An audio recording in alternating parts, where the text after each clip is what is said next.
Next up, we have the superintendent's report. Ms. Hamburg.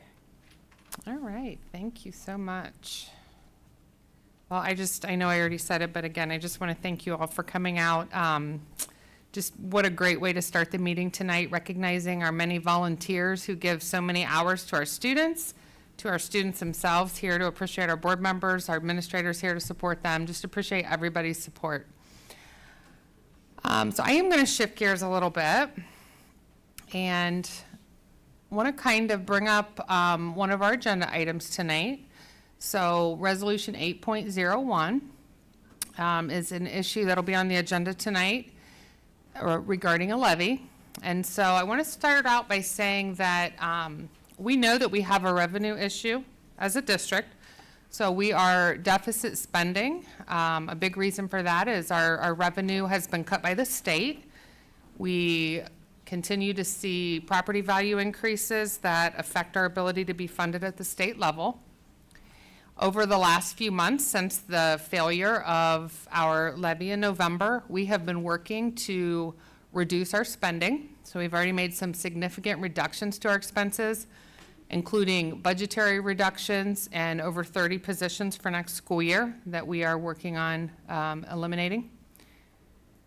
At this time, after lots of thought and discussion, Nicole and I have had many conversations with our team, with individuals, and I would like to ask the board to consider pulling Resolution 8.01 from the agenda this evening so that we would not be on the ballot in May. This is not a recommendation that comes lightly. It doesn't mean that I don't think we need the revenue. We absolutely need additional revenue. But we really feel like at this time that we need to focus our efforts on our state funding. So we know that our state budget will not be finalized until the end of June.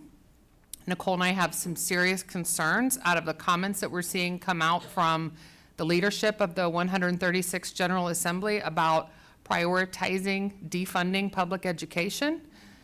We're very concerned that not only will we may not maintain the funding we have, we're worried about receiving less funding, which would be devastating to this community. Nicole's talked countless times, and I know has a number of presentations about how the funding responsibility has already been greatly shifted to local property taxpayers.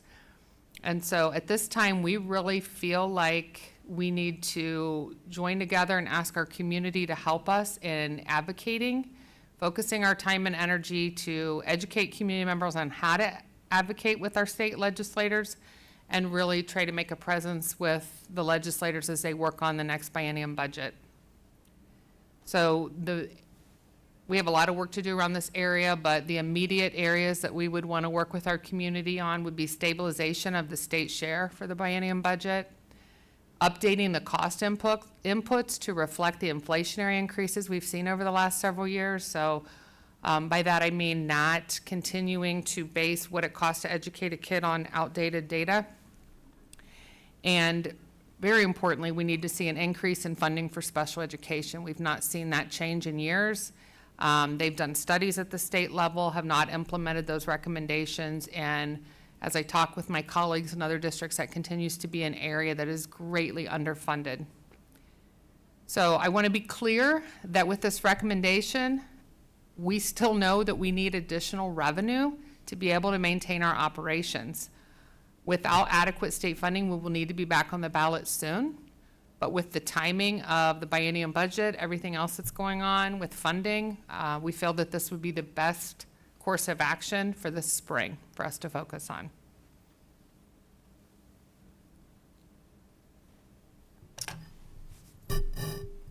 So a couple of questions. So what I heard you say is your new recommendation, not knowing what the funding from the state will be, gives us time to work with our legislators to figure, or to give them an idea of what it really costs to educate a child, so we can better plan in the future. Correct. That's the first thing. Mhm. That was your recommendation. I want to revisit, and I'm not asking for each little specific reductions we've already made. Can you Yep. remind us on those? Yes, so we started with immediately after the levy failure in November. We asked our building and department leaders to eliminate some money from their budgets for this current school year. And I know I've mentioned it previously, but just again, want to thank them for cutting 4.8 million from the budgets. So obviously, those are activities, things that we had planned to do that we're just not doing this year. Those pay for things like, you know, certain repairs or upgrades. We've put off curriculum adoptions, reducing professional development opportunities, reducing the purchase of instructional materials and supplies, types of instructional software. We had some unfilled SRO positions that we're leaving unfilled for the year, some other vacancies that we had that we're just not filling. Looking at other non-instructional materials and supplies that we were able to defer some purchases on as well. And then because we did not pass our bond issue, looking at how do we use our permanent improvement funds differently, postponing projects that we need to do on buildings to just the essentials at this point.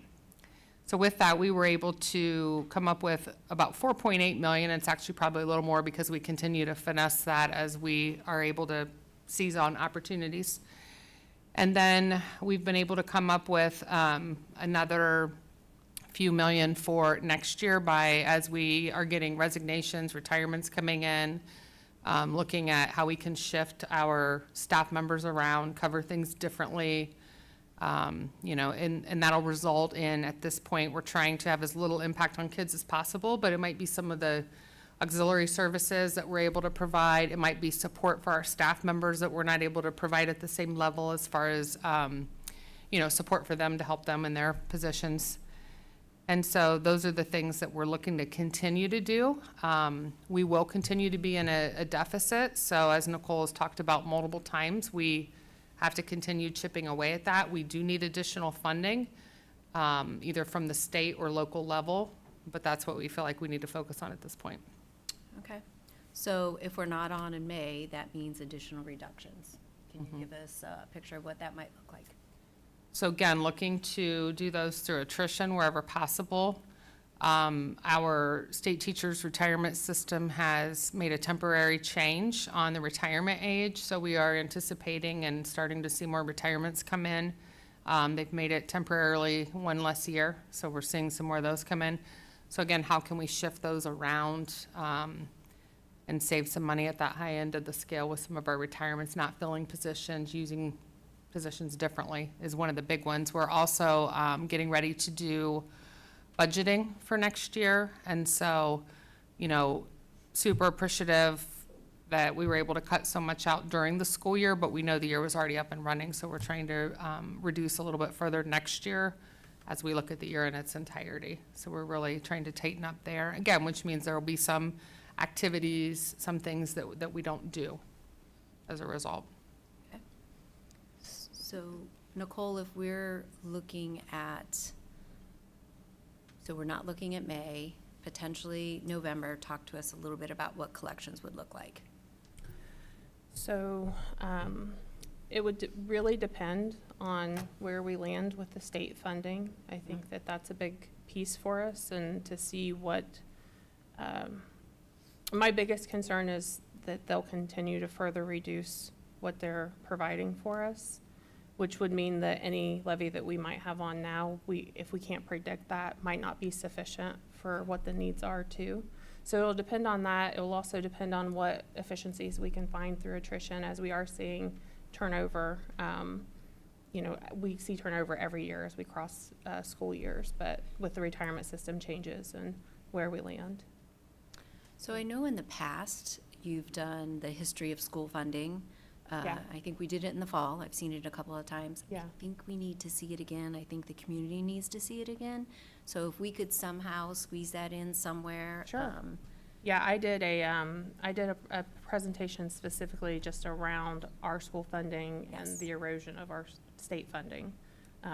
Yeah, I'd be glad to bring that back. I think the other big thing I want to point out that's a big unknown, we just have so many variables that are up in the air right now. So in addition to state funding is what is going on at a federal level with funding.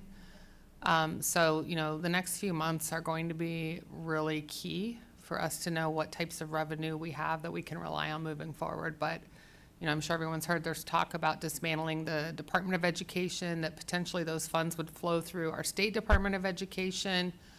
We don't know exactly what that would look like. We do know that we don't receive full funding from our state. It's based on a wealth percentage. And so, we have concerns about, would we receive all the funds that we're currently getting from the federal government? Would we receive those from the state government? Most of the funds that we receive from the federal government pay for special education, a lot of our staffing in that department. And so those are services that our children still need. And so we would need to be able to pay for those regardless of where that revenue is coming from. So these are all very big things that we're going to be watching this spring that will help inform what we need to do moving forward. So can you remind us that when we talk about these cuts that we're making, and we're talking about financial dollars, right? Do those continue to go forward over the years? They're not just cut now and then they'll come back later, right? You've talked a couple Right, of so times in about this. general, I think I always want to give the disclaimer that, we are going to need to evaluate what our students' current needs are. So there might be something that we, might eliminate a position now, and then we might have an influx of a certain demographic of student that needs that service, and we don't have enough. So, I don't want to speak in absolutes, but in general, yes, I would say that would be correct. But the number, the number, financial number will The financial stay. amount, yes. Yeah. So we're really trying to, because our revenue's been cut from the state and we're not seeing much of an increase from our property taxes as well, because that voted millage also stays stable without a new levy. We're seeing stagnation or a decrease in the different areas of our revenue. We all know inflation continues to go up, so we do have a yearly deficit in our spending, and so there are only two ways to eliminate a deficit: reductions and revenue. And so, it's my recommendation that we're working on both of those simultaneously, and we're going to continue to look at where can we reduce and become more efficient as we work on securing additional revenue. So given that we won't be on the ballot, and what does this mean in terms of next school year? What does that look like for the next school year? Because we've talked about how we need to know for planning purposes. Mm-hmm. So our recommendation, as Nicole and I have been working with the team, is that we continue the approach we've been taking this spring, which again is that we're looking at opportunities for efficiencies, primarily through attrition when possible. But also we have been evaluating all of our different departments, doing some benchmarking against other similar districts, like, do we see any areas where we could be more efficient? And so we're trying to make some staffing recommendations based off that we've already talked about. And we're going to continue to do that moving forward. Yeah, I think we talked about, we might see some secondary class sizes a little bit larger, fewer course offerings, those sorts of things. Maybe a reduction in some supplemental offerings. Just Might be less sections of a class at the Yeah. high school level, for example. Instead of, 4 sections, we might have 3. What does that mean for students? It means that, in a perfect world, we would offer every class, every period, so they don't ever have to make choices and they can take everything they want to. We would do our best to still design a schedule that, intuitively makes sense with when a kid that's taking this math class is also a kid that's probably taking this science class, and making sure that they're available at different times throughout the day. But those are the types of things that, so we don't want to eliminate programs, but can we, some of our upper level course, we have a very robust upper level course offerings. And so, can we combine some of those sections and have a little bit larger class size to save on some staffing efficiencies, would be the types of things that people might notice. But our goal would be that the class is still available. I think some of our staff we may see staff traveling more between buildings as we're spread out very far and wide in the district with. So just kind of going off of that procedurally, could either of you just kind of explain what this means for us as a board? Because we recently voted to place this on the levy. What are those next steps? Yeah, so the board passed the resolution of necessity, which I filed with the county auditor. We got the certificate back. So that's in with the resolution to proceed, which is what's on the agenda tonight, which we're saying we think that we should have that pulled at this point to focus at the state level. That just means that we won't file the resolution. The board won't, if the board doesn't approve it tonight, it won't be filed, and we just won't be on the ballot in May. There isn't anything more that we would need to do after that.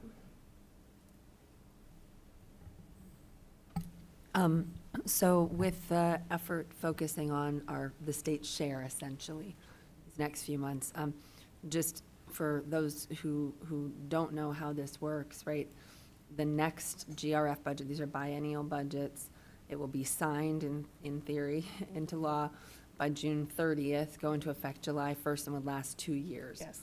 So what you're saying is, we need to work on getting that as best we can to advocate during this period while that's in play, right? And then we would know by July 1st what we can count on from the state share for the next 2 years. Correct. In So they have theory. done temporary measures in the Yes, past. they So have, they have, they could yeah. always do that, but yes, Yeah. typically we would see it by the end of June. Yeah. So can you just run through for folks? There's the state share, there's the local share. Sure. There's a little bit of federal dollars. Sure. Where we are now, and then I have a historic question for you about how that's Sure. changed. Sure, so we, basically, the state looks at our community wealth factors. They look at our property values, they look at resident income that they pull from like federal returns and things like that. And they take that and they compare us to the rest of the public schools in the state. And based on that, they calculate a wealth factor. So our state share percentage currently is about 23 to 24%. Then for they take a cost, what's the cost to educate a student? So there's a base cost, which is about $8,000. And then there's some categorical add-ons to that base cost. And then they take that 24% and they apply it to that cost, and they say that's the share that the state is gonna fund. And then the Westerville Local Community School District needs to fund the rest of it. The issue, there's several issues. One, the special ed studies that Angie had talked about, they've never really implemented what is the actual cost for special education. And we have seen the needs grow significantly over students, not just the numbers, but also the needs increase. So they've never funded that. They've never fully funded us because we're in a phase-in period, right? The last 2 bienniums, they were planning on phasing it in. But that cost is based on 2022 numbers today, and that's been the same for the whole biennium. And so last year, the base cost was the same as this year. But our wealth factor has been updated both years of the biennium, and it's continued to be updated throughout this process. So the state is reducing our share, but they're keeping the base cost stagnant, which that's the main reason why we saw a $4 million reduction just in this year. And it was mostly the result of those 2023 reappraisals that impacted our local wealth factor. So in the state of Ohio, it is a shared responsibility to educate students for the public school system between the local community and the state. And the state has historically just continued to decrease its share of that responsibility to our community. And when I go over my historical presentation that I did last fall, I have lots of data and lots of graphs to show how state policy has continued to erode how we can receive funds outside of local property taxes from homeowners. They're pushing everything away from businesses and private entities to local homeowners and farmers, basically. And in that, so we last passed an operating levy in 2019. Yes. So what has that state share, what's the change been in those, is this now 5.5, years? So our state shares dropped 20% since we last 20%. passed that operating levy. And when we talk about millage, and I don't want to, without having slides and numbers to really go through this, it can get really complicated. But because we're subject to House Bill 920 with property taxes on those voted levies, so we've lost about 13 mills in operating rate since that 2019 levy. And that's because of, as values increase, the county auditor drops the rates. And again, when I do my presentation, I'll have tables and show you. And we have not asked to vote 13 mills back in. I mean, essentially, that's it's a real change Yeah. in revenue. It's a real change in revenue. Yeah, and the idea between House Bill 920 is that the revenue on those voted levies stays the same for the school district. It just shifts who's paying that tax bill. As I have shared in that presentation, that, you know, during the 2023 reappraisals, there was an article in the Columbus Dispatch that said Franklin County for Westerville School District saw an average, homeowners saw an average increase of 38%. So because of House Bill 920, if your value went up by more than 38%, you probably saw an increase in your tax bill. If it went up less than 38%, you probably saw a decrease in your tax bill. But if your value stayed the same, you probably didn't see much of a change. And according to the county auditor in Franklin County, 30% of the residents in our school district in Franklin County saw a decrease in their tax bill as a result of the reappraisal. But that just means that it's shifted to somewhere else that somebody else is paying. Right. And I don't want to negate the fact that does mean that 70% did see some sort of increase, right? But it just shifts who's paying the bill. But I think it's confusing to folks because they think, oh, well, values went up by 38%. The school must be receiving 38% all of more this or whatever. funding. Yeah. Yeah. And then it gets even more confusing because, you know, we're one public school district out of 600 plus in the state. And about 400, a little over 400 schools in the state are subject to the 20 mil floor. So that means that that rate won't drop below 20 mils, but we're not at the 20 mil floor. But the schools that are at the 20 mil floor, they are seeing an increase of that total percentage. But that doesn't apply to us. And so when the state legislature is having conversations, they've had a whole committee on property tax reform, lots of hearings. I think it's very confusing when some school districts are seeing 38% increases in revenues and some school districts aren't because of just the mechanism and how that works. So anyway, I'll bring my presentation back. I think some visuals will help in that conversation. I do think this is the right decision. I think, you know, we are constantly, I feel like, you know, I've been doing this a long time. Every 2 years, I'm always worried about what state funding will bring and what it will look like. And I think we've made a lot of progress with the Fair School Funding Plan. And don't get me wrong, it was changed from the way it was originally intended to be.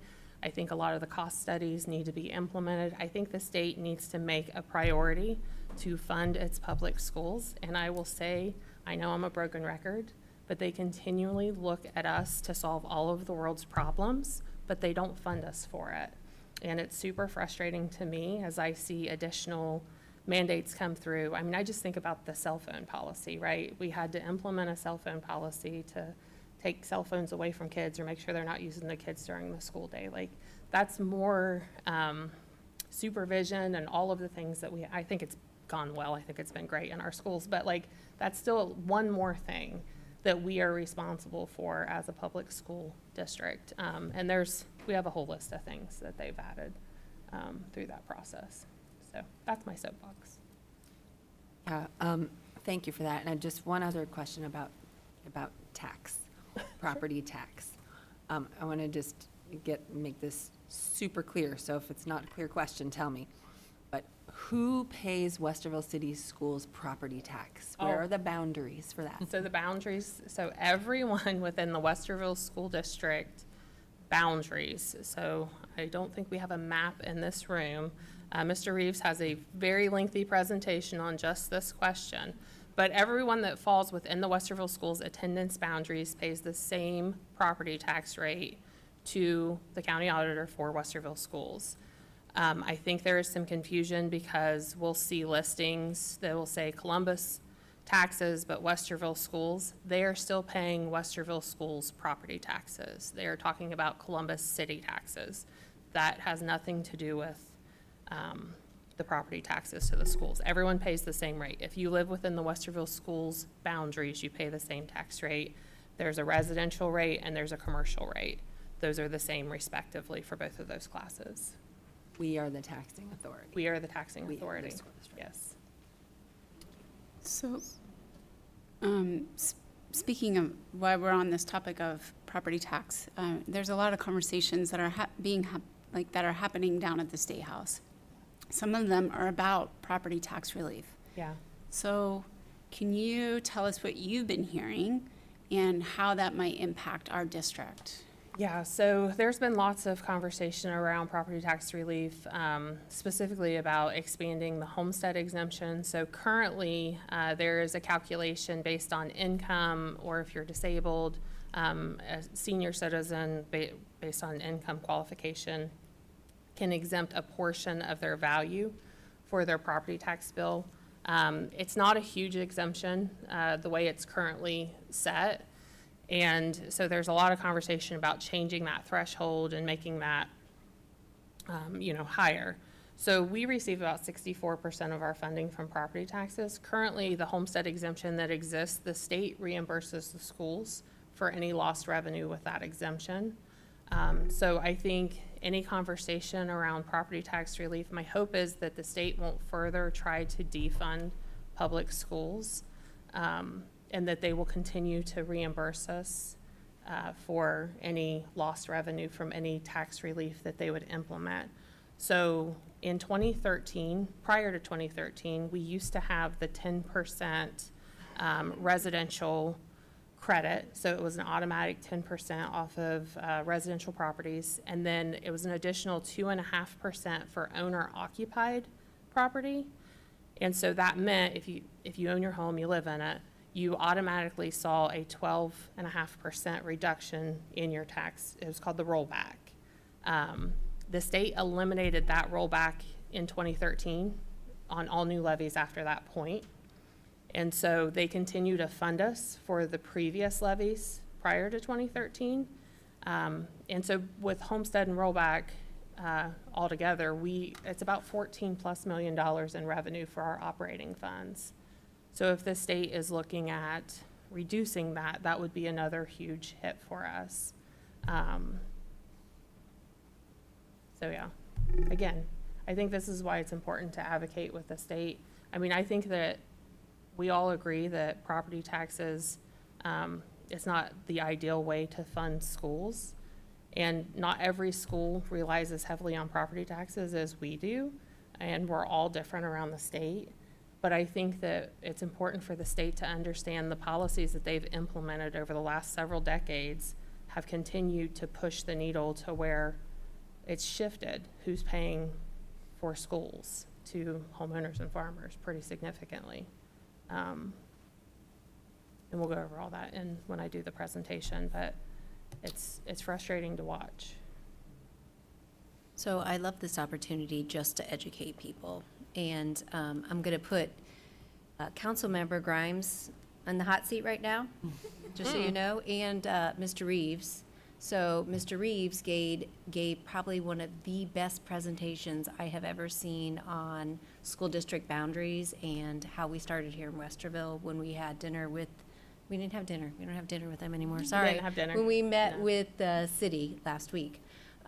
It was outstanding. So I'm going to publicly ask the city if you could somehow partner with us so we could do a big presentation and educate people just what our boundaries look like and how the school district started and how it's not going to change, because I learned stuff. I mean, I thought it was amazing. Like, I need to hear it 5 more times. So maybe we can chat after. Great, thank you. I'm getting a thumbs up. And Reeves, can I count you in? Awesome. Thank you so much. And we know he'll be presenting Sunday Yes, Sunday at Grow and Glow. twice. Okay, the whole one, the whole big? The Okay. abridged version. Well, Yeah. we do want to see the long, we I hear was gonna there's a say, very long Yes, one. that's what yes, even, But I Haven't sat think through the he's long one presenting yet. I don't twice know. at Grow and Glow on Sunday, Great. correct? aw. That's great. Thank you so much. One of the other things that, if we're talking about the public and asking the public to help advocate with our state legislators, state senators, and state representatives, is maybe helping to educate the public on what does that mean to advocate to those folks? How do you know who they are? How do you get in contact with them? What does that look like? I think just from somebody who, a decade ago wasn't as involved as I am now, the average person is busy living their lives. So maybe that's something that we could either do at a future board meeting, or do it at, a coffee chat or something with the community to help them better understand what advocacy looks like on behalf of, public schools, and what kind of pressure points there are when it comes to talking with their state legislators about it. So we will be putting together some info sheets on that, some trainings, and also some social media campaign posts that we can push out so we can try to hit people in different venues. Yeah, because if we are going to postpone any kind of levy until after we know more from specifically the state legislature, but also at the federal level, but specifically with the state, then we want to make sure that we are really making our voices heard from Westerville as to what the needs are. And we're not the only district that is in this situation. I know Olentangy, they had a levy failure last year as well. They're a very wealthy district, so there are districts in Central Ohio that are in this same boat, so. I would just add, we've been seeing in the paper this discussion about Speaker Huffman's priority being really defunding public education, and talking about how the third phase of the Cup-Patterson funding formula would not be implemented in the way that we were all hoping for, if at all. And that really got people's attention around the state, and the community called in to certain legislators, and as a result, a fair number of legislators said, hey, we're not on board with doing this, and actually expressed that. So I think there's real power in our community if we can come together around this for public education. I think that's important. When Nicole and I meet with our legislators regularly, and I know many of our board members do as well, and they listen, but they listen a lot more when it's community members because, they look at us and think, oh, well, you're paid to think that. Right. So if we can educate our community members on the impact, and they really want to hear from their constituents. I was just going to say from because, I think one of the biggest takeaways for me, at least these last several months, has been we obviously have a revenue issue, and we talked about some of the steps that we're taking in terms of attrition and to save as much money as possible. And I know we'll have more ongoing conversations, but could you give, just for the public, more examples of things that we're doing to save as much money as possible? I mean, something that comes to mind is renting out facilities in the summer. Like, what are we doing creatively, right? So that the public knows that we are really trying to be intentional. So could you just give some examples? Sure. Outside of the attrition? Hit a few earlier, but I guess one I haven't said tonight that's a big one is looking at how do we use our permanent improvement dollars differently.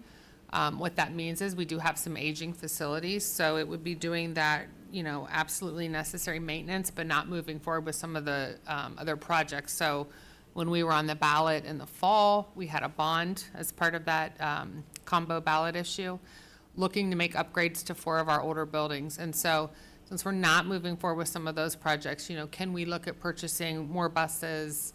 Buses are very expensive, by the way. School buses, our technology, things like that out of permanent improvement, so we can shift those expenses from our general fund to free up money to help with that deficit. Looking at, we're hearing to expect huge increases in electricity next year. So that's an area we're expecting that coming. But how do we look at ways to be more efficient, as we have switched out light bulbs and, just different ways to be efficient with our energy costs. We're constantly evaluating and looking at that. So how do we utilize our spaces and facilities? You mentioned a little bit there. In the past, we used to rent out to large organizations outside of the community as a moneymaker with our facilities. So looking at revisiting that. We haven't done that as much since COVID just because of some staffing shortages.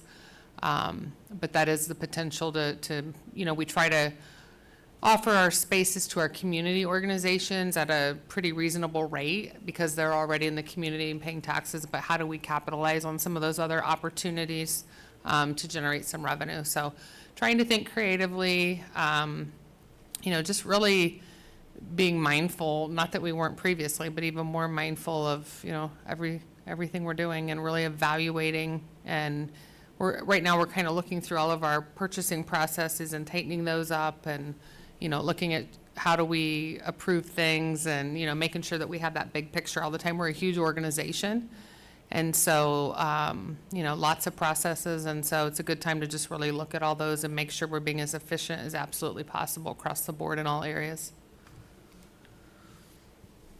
If I could just piggyback on that, I think if folks want to look at the state report card, right, 72% of what we spend is classroom instructional and support.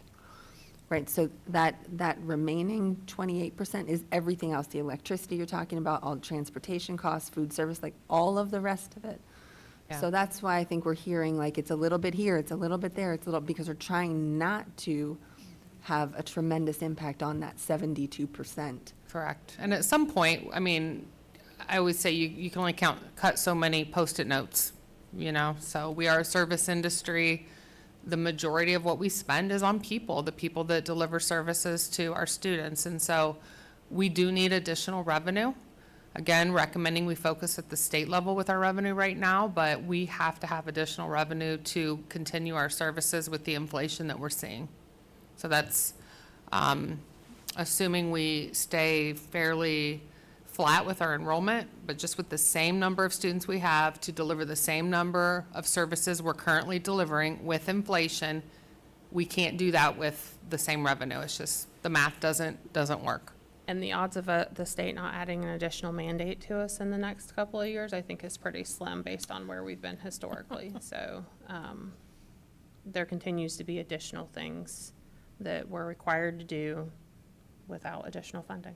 We're in the middle of we've talked with the board previously, but just a reminder, we're still in the middle of a literacy adoption because of the science of reading requirement, which is all great things, but very, very expensive, hundreds of thousands of dollars that cost that you might hear the state talk about. They provided some flow-through funding to reimburse teachers for training, but they're not paying for the materials. So we have to replace our curriculum materials as a result.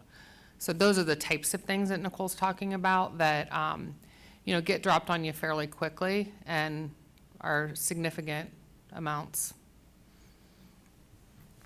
With that being said, if we are not on the ballot in May, in terms of the cash that we have on hand, and let's assume everything stays flat, the funding we get from the state stays the same, the federal government money doesn't go away, we're still going to need to be back on the ballot at some point soon, correct? Yeah, I don't think there is any situation that could work out and that we wouldn't need to be on the ballot at some point. Yeah. So I think what we're hearing here is that we're pushing pause so that we can really advocate at the state level, make sure our state funding is protected, so that we're able to understand really what our true needs are. And there's a lot of uncertainty, as you've pointed out, at the federal level, at the state level. This, I guess, gives us an opportunity to be that community that maybe flips some of our legislators more to our side in public education. So with that then, yeah, I was, Make a motion, right? yeah, To remove 8.01, 8.01, resolution to proceed to the levy, that one. I can read it all if you want, but we're removing it, You're fine, I know what right? you mean. I'll second. Okay, any more discussion before we vote? All right, Ms. Marshall, will you take the call? Mrs. Davidson? Yes. Mrs. Altman? Yes. Mrs. Valentine? Yes. Mrs. Lieband? Yes. Mrs. Meyer? Yes.